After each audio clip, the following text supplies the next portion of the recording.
પ્રમાણમાં ખાતર મળવાના દાવા સરકારે કર્યા છે, પણ દાવાના દોર વચ્ચે કાંકરેજના થરાની તાસીર કંઈક અલગ બતાવી રહી છે। રવિ સિઝનમાં ખાતર ન મળતા ખેડૂતો લાઈન લગાવીને ઊભા છે। કાંકરેજના થરામાં ખેડૂતોને રવિ સિઝન માટે યુરિયા ખાતરની જરૂર છે અને એ જ ખાતરનો પૂરતો સ્ટોક બજારમાં નથી। પરિણામે ખેડૂતોને ખાતર લેવા માટે લાઈનો લગાવવાનો વારો આવ્યો હતો।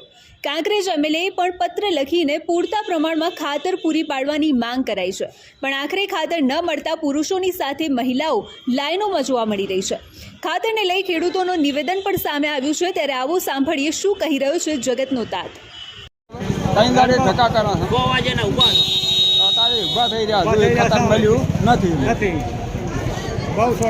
બહુ શોર્ટિંગ એટલે બહુ સારી તકલીફો છે। મોટા ભાઈ શું રજૂઆત કરશો?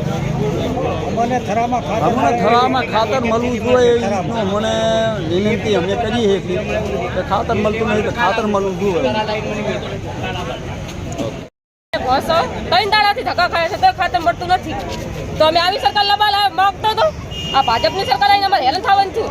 આ આધાર કાર્ડ કાઢીને અમારી મોહન એટલે ભાજપ લાવશો જ નહીં। ક્યાંથી આવો તમે? આ 3 દાડાથી તો બસ ક્યાંથી આવો તમે? અમે સોગાથી આવો છો। 3 દાડાથી આવી રીતના છોકરાઓને મિલીને આવવાનું।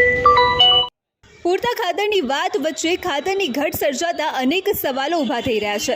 સ્ટોક પૂરતા ના દાવા સાથે ખાતર કેમ નથી મળી રહ્યું? રવિ સિઝનમાં જ ખાતર ન મળે તો ખેડૂતો કેમ ખેતી કરશે? સ્ટોક પૂરતો છે તો ખેડૂતોને કેમ ઊભા રહેવું પડે છે લાઈનોમાં? સમગ્ર જગ્યાએ ખાતર મળે છે તો થરાના ખેડૂતોને કેમ નહીં?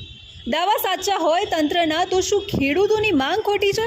જે હોય તે, પણ હાલ ખેડૂતોની માંગ તંત્ર પૂરી કરી તત્કાલ ખાતર આપે સમય અને ખેડૂતોની માંગ છે।